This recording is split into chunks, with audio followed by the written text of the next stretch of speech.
El pasaje de hoy es San Lucas 1, versículos 39 al 55.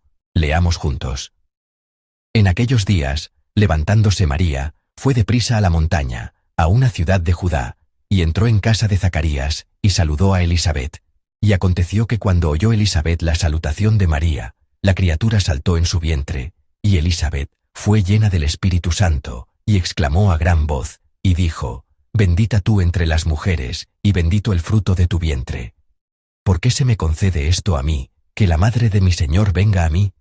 Porque tan pronto como llegó la voz de tu salutación a mis oídos, la criatura saltó de alegría en mi vientre. Y bienaventurada la que creyó, porque se cumplirá lo que le fue dicho de parte del Señor. Entonces María dijo: Engrandece mi alma al Señor, y mi espíritu se regocija en Dios mi Salvador, porque ha mirado la bajeza de su sierva. Pues he aquí, desde ahora me dirán bienaventurada todas las generaciones.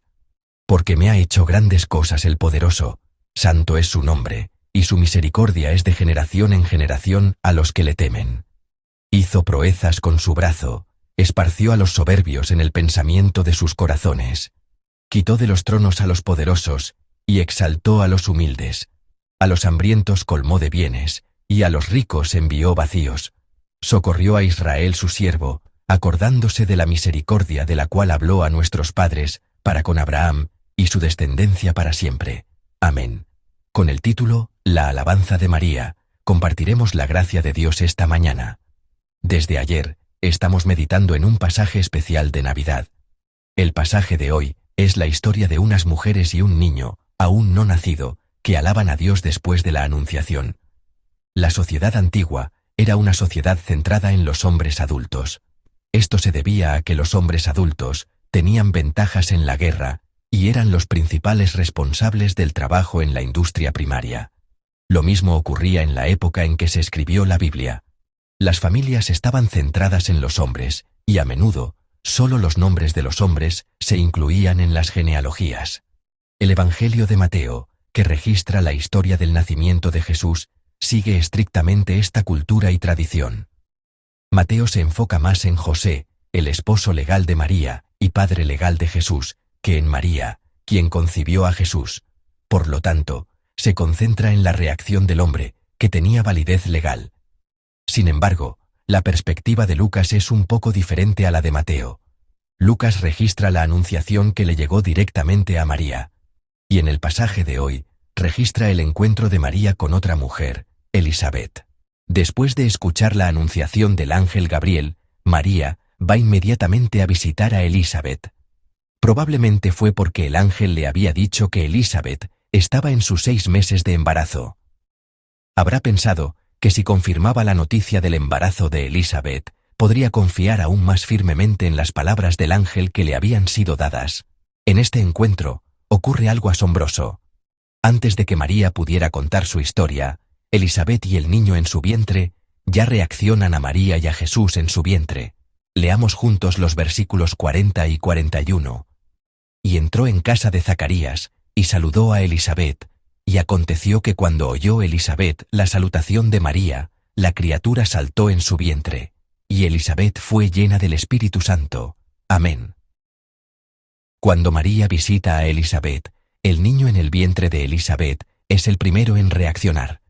Juan el Bautista, en el vientre de Elisabet, saltó de alegría. Juan el Bautista fue enviado por Dios para anunciar a Jesús, para señalar a Jesús. Ya desde el vientre de su madre, está demostrando que cumple con esta misión. Saltar de gozo es una expresión que va más allá de la simple alegría. Porque en la Biblia, saltar está relacionado con la adoración. Por ejemplo, sabemos bien lo que hizo David en el Antiguo Testamento, cuando entró el arca del pacto. Está escrito que cuando entró el arca, David danzó con alegría y con todas sus fuerzas. Aunque no es un buen ejemplo, en el libro de Éxodo, los israelitas hicieron un becerro de oro y saltaban delante de él. Era una forma de adorar al becerro de oro. También en el monte Carmelo, los profetas de Baal y Asera que se enfrentaban a Elías, saltaban en el monte mientras adoraban a sus ídolos. Es decir, la palabra saltó se refiere a un acto de adoración. Que Juan el Bautista saltara significa que adoró al niño Jesús. En una sociedad centrada en los hombres adultos, este niño reconoció a Jesús. Y lo está adorando desde el vientre de su madre, incluso antes de nacer. Este es el ambiente que se desarrolla a lo largo de todo el pasaje de hoy. Ahora es el turno de Elisabet, la madre de Juan el Bautista. En una sociedad centrada en los hombres, un niño ha alabado, y ahora una mujer continúa esa alabanza. Leamos juntos los versículos 42 y 43. Y exclamó a gran voz, y dijo: Bendita tú entre las mujeres, y bendito el fruto de tu vientre. ¿Por qué se me concede esto a mí, que la madre de mi Señor venga a mí? Amén.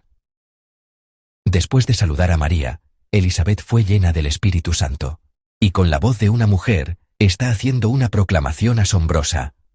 El contenido de la primera proclamación es para María y el niño en su vientre.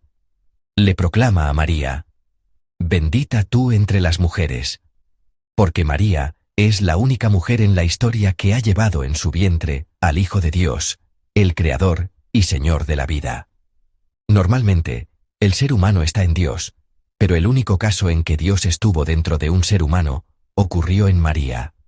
En el vientre de la criatura, el Creador está creciendo. Que una virgen concibiera era considerado algo indecoroso entre la gente, pero aquí se aplica una perspectiva completamente diferente a esta mujer, María. Es una bendición. Si estamos dentro de la elección y el uso de Dios, podemos trascender las tradiciones humanas, los pensamientos humanos y las culturas humanas. Y ciertamente, este evento no es una maldición, sino una bendición.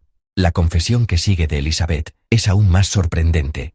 En el versículo 43, Elisabet confiesa a María como la madre de mi Señor. Está confesando como Señor a un niño que aún no ha nacido. Como no había nacido, obviamente aún no era visible a los ojos. Probablemente fue justo después de la anunciación, antes de que ocurriera cualquier cambio visible relacionado con el embarazo en el cuerpo de María. En ese momento, una mujer ya está confesando a ese niño como Señor. La madre de mi Señor está aceptando a la madre del niño como la madre de su Señor. ¿Qué le sucedió a esta mujer? Incluso cuando Jesús comenzó su ministerio público, la mayoría de la gente todavía no creía en él. Es decir, no lo confesaban como Señor. Incluso cuando realizó numerosos milagros y señales, la gente no reconoció a Jesús como Señor. Pero en este momento, cuando no ha sucedido nada, cuando el niño aún no ha nacido, una mujer está confesando a Jesús como Señor, como Kyrios, como Adonai. La fe verdadera es precisamente esto. Aunque no se vea nada, y no haya sucedido nada, creer en Dios mismo y confiar en la palabra de Dios, eso es la fe. Además, lo que estaba sucediendo era algo muy aterrador para estas mujeres. Elisabet quedó embarazada a una edad avanzada. Lucas 1:7 registra claramente que Elisabet y Zacarías eran de edad avanzada. Aunque hoy en día es igual, en la antigüedad, sin instalaciones hospitalarias adecuadas, dar a luz a una edad avanzada era algo extremadamente peligroso. A pesar del peligro de un parto tardío, Elisabet avanza no con miedo, sino con alegría, deseando que se cumpla la voluntad de Dios. Bendigo en el nombre del Señor que esta fe llegue a todos nosotros que esperamos la Navidad. El caso de María es aún más grave. Como bien saben, aunque tenía un hombre con quien estaba desposada, concibió un hijo siendo aún virgen. En la sociedad antigua, esto era algo peligroso que podría convertirse en un problema muy grande. Sin embargo, María recibe este evento con obediencia y alaba a Dios con alegría. El contenido de esa alabanza se desarrolla a partir del versículo 46, y en esta alabanza, María confiesa claramente que esta noticia de su embarazo no es solo para ella. Está confesando con fe que las obras maravillosas que Dios desplegará para la historia de Israel y para toda la historia de la humanidad están sucediendo ahora dentro de ella misma. En particular, el contenido de esta alabanza es que Dios derriba a los soberbios y exalta a los humildes. Una mujer, simplemente creyendo en una situación invisible, confesó su fe y alabó a Dios. La otra mujer, a través de lo que sucedió en ella, miró con fe la voluntad de Dios de desplegar su buena historia para toda la humanidad, y alabó a Dios. Pero hay un punto en común en las confesiones de estas dos mujeres. Es la razón por la que pudieron reaccionar de esta manera. Podemos ver que fue una reacción a la palabra. El versículo 45 registra: y bienaventurada la que creyó, porque se cumplirá lo que le fue dicho de parte del Señor. Y el versículo 55 dice: de la cual habló a nuestros padres, para con Abraham y su descendencia para siempre. Ambas mujeres se aferraron a la palabra de la promesa. Aquí está la razón por la que pudieron mantener su fe en medio de una situación desconcertante, aterradora y difícil de aceptar. Se aferraron a la palabra de Dios, la palabra de la promesa. Amados hermanos en la fe, si miramos las circunstancias, es inevitable que nos tambaleemos. Si nos aferramos a la palabra de Dios, podemos vencer. Les bendigo en el nombre del Señor para que este día no vivan mirando las circunstancias inciertas, sino aferrándose a la palabra segura de Dios. Entonces, no importa cuán insignificante sea nuestra vida, no importa cuán desapercibida sea, podemos llegar al lugar que Dios honra. Así como estas mujeres humildes vivieron una vida grandiosa alabando a Dios al aferrarse a la palabra de la promesa, que todos nosotros, aferrándonos a la palabra de la promesa de Dios hoy, superemos las situaciones y circunstancias que tenemos, y alabemos y exaltemos a Dios. Les bendigo en el nombre del Señor.